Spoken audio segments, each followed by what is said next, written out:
കൈകൾ മേലോട്ടുയർത്തി പ്രാർത്ഥനാ നിർഭരമായിരിക്കുന്ന ഓരോ വണ്ടിയും ഓരോ കുടുംബത്തിൻ്റെ അത്താണിയാണ്.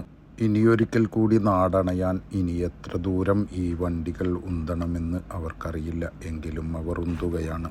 ദുബായിൽ പഴങ്ങളും പച്ചക്കറികളും പലചരക്ക് സാധനങ്ങളും മൊത്തവിലയിൽ വാങ്ങിക്കാനും തിരക്കുകളിൽ നിന്ന് കൊഴിഞ്ഞൊരു സായാഹ്നം ചിലവഴിക്കാനും കഴിയുന്ന ഒരടിപൊളി സ്പോട്ടാണ് റാസൽഖൂറിലെ ഫ്രൂട്ട്സ് ആൻഡ് വെജിറ്റബിൾ മാർക്കറ്റ്. കച്ചവടക്കാരുമായി ഇടപഴകി നാടൻ ശൈലിയിൽ വിലപേശി വാങ്ങിക്കാൻ കഴിയുന്നതുകൊണ്ട് നേരം പോകുന്നത് അറിയുകയേയില്ല. Iran, India, Pakistan, Sri Lanka, Bangladesh, Thailand, Philippines, Malaysia, African നാടുകൾ, യൂറോപ്യൻ നാടുകൾ, അമേരിക്ക തുടങ്ങിയ വൻകിട രാഷ്ട്രങ്ങളിൽ നിന്നുപോലും ഇറക്കുമതിയുണ്ട്. Oman, Syria, Egypt, Jordan, Saudi Arabia തുടങ്ങിയ രാജ്യങ്ങളിൽ നിന്ന് റോഡ് മാർഗവും ഇങ്ങോട്ട് പച്ചക്കറികളും പഴവർഗ്ഗങ്ങളും എത്തുന്നുണ്ട്. അപൂർവ ഇനങ്ങളിൽപ്പെട്ട പച്ചക്കറികളും പഴവർഗ്ഗങ്ങളും ഇവിടെ സുലഭമാണ്.